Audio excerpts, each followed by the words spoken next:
नमस्कार, जनता टॉकीज देख रहे हैं आप। जनता टॉकीज की टीम कुर्नी विधानसभा को लगातार कवर कर रही थी और ऐसे में हमने दिखाया था कि कैसे कुर्नी में हमको नेताजी मिले थे, बीजेपी पार्टी के माफ़ कीजिएगा बीजेपी भारतीय जन परिवार पार्टी के प्रवक्ता मिले थे संतोष यादव जी, और वहाँ यादव समाज के 99% वोट को ट्रांसफ़र कराने का दावा कर रहे थे और अंततः कुर्नी का जो रिजल्ट आया उसमें बीजेपी जीत गई। तो फिर से अभी हमको पटना में भेटा गए हैं वही बीजेपी पार्टी के प्रवक्ता संतोष यादव जी। तो 99% का दावा किए थे, याद है कि भूल गए आप? ये तो आपको याद रखना चाहिए था। हाँ, क्या कि नेताजी आप नेताजी तो याद नहीं रखिएंगे। हम तो वादा करवे किए थे। अच्छा, हम तो दावा ठोके थे जी कि हम 99% ट्रांसफ़र करा देंगे यादव का। लेकिन वहाँ यादव का जी। लेकिन वहाँ सबसे बड़ी फैक्टर चीज़ रहा हाँ कि माली समाज तो दिया ही, हाँ, और जिस रणनीति से हम लोग चले थे, अच्छा, बड़ी सेंधमारी हम लोग कुशवाहा में किए, कुशवाहा में भी कर हुआ।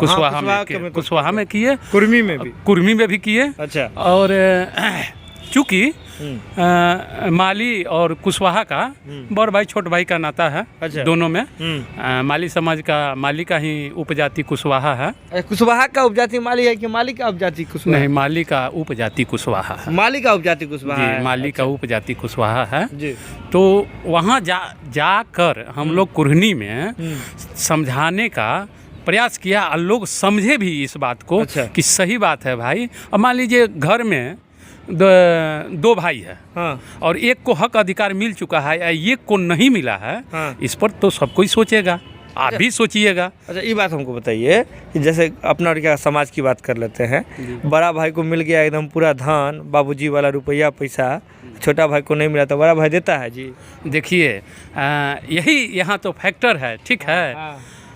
अगर भाई सच्चा होगा, ठीक है, तो आपको याद होगा राम जी को वनवास मिला था, दशरथ जी दिए थे, वो मैंने उछल से वो दे दिया गया था, और भरत जी को राज्य मिला था।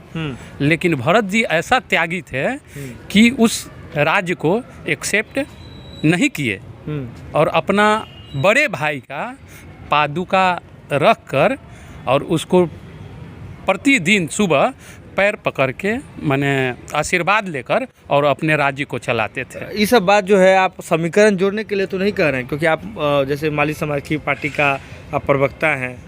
नहीं, देखिए जहाँ जोड़ करके समीकरण अपना वोट बैंक जोड़ लिए। नहीं, देखिए ऐसा नहीं है, हक अधिकार मिलना चाहिए। अच्छा, ये बताइए इस 75 साल के राजनीति में अगर किसी को हक नहीं मिला है और हम उसके साथ हम बोले थे ना कृष्ण की रोल, हाँ, कृष्ण वाला बोले थे आप, याद है? हाँ।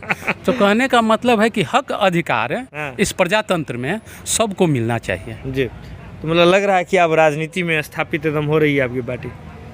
वो तो देखने वाली चीज़ है। आप देख रहे हैं सबसे बड़ा फैक्टर जो उभर के आए हैं हम लोग इस चुनाव में जो जिस हिसाब से रणनीति बनाकर हमारे अध्यक्ष, राष्ट्रीय अध्यक्ष माननीय पृथ्वी कुमार माली जी जिस रणनीति से काम किया, और हम लोग का परफेक्ट रणनीति रहा, और उस रणनीति से हम लोग जीत भी हासिल किए, और इस बात को एनडीए खेमा में एक्सेप्ट भी किया जा रहा है। तो क्या हनुमान बंद करके एकदम उछलते कूदते रहिएगा कि फिर घर में भी एंट्री होगा? नहीं, हमेशा हम लोग रहेंगे एनडीए पक्ष में।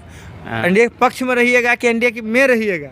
एनडीए दोनों अभी देखिए, अभी क्या है, आप बोल रहे हैं गठबंधन की बात, हाँ, समझ गए? तो अभी ये शीर्ष नेताओं लोगों की बात न है। हाँ। इस पर बैठकर अभी तो आजकल तो रिजल्टे निकला है। ये बात समझ लीजिए कि आप जिस पार्टी के समर्थन में चुनाव प्रचार कर रहे थे उसी पार्टी के राष्ट्रीय अध्यक्ष ये कह देते कि छोटी पार्टी को हम ख़त्म कर देंगे, और आप फिर सटने का कोशिश कर रहे हैं। डर नहीं लग रहा है जी अस्तित्व खत्म हो जाएगा? नहीं, देखिए वो जो जेपी नड्डा जी वाली बात कह रहे हैं आप मानिए, नहीं, उसमें तो आप लोग का दोष है भाई। आप लोग दोष लगा दीजिए, हम लोग तो हैं वाले लोग चढ़ा बढ़ा के वो ये नहीं बोले थे कि छोटी पार्टी को ख़त्म कर देंगे। अच्छा। लेकिन आप लोग चढ़ा बढ़ा के अब जो भी बोलिए, ठीक है, उनका कहने का अर्थ दूसरा था, लेकिन अब यहाँ तो बात को बतंगर आप लोग करिए देते हैं। अच्छा। लेकिन वैसी बात नहीं थी जी। ठीक है। और हम लोग हमेशा एनडीए के समर्थन में रहेंगे। रह गई गठबंधन की बात, तो वो तो शीर्ष नेताओं की बात है। ऊपर बैठ के अभी हाल रिजल्ट आया है और इसमें 2-4 दिन के बाद में ऊपर बात होगा। जिस तरह से माननीय राष्ट्रीय अध्यक्ष जी का, शीर्ष नेता का फैसला होगा, वो हम लोग को मान्य होगा। चलिए, बात देखिए, ये वादा किए थे और वहाँ दावा किए थे, दोनों बात में कहीं ना कहीं सफल नज़र आ गए, क्योंकि रिजल्ट बीजेपी ले गई। कुर्नी का जो मैदान है उसे बीजेपी ने अपने कब्जे में कर लिया। जुड़े रहिए जनता टॉकीज के साथ, जो भी अपडेट होगा हम आपसे शीघ्र साझा करेंगे। बहुत बहुत धन्यवाद।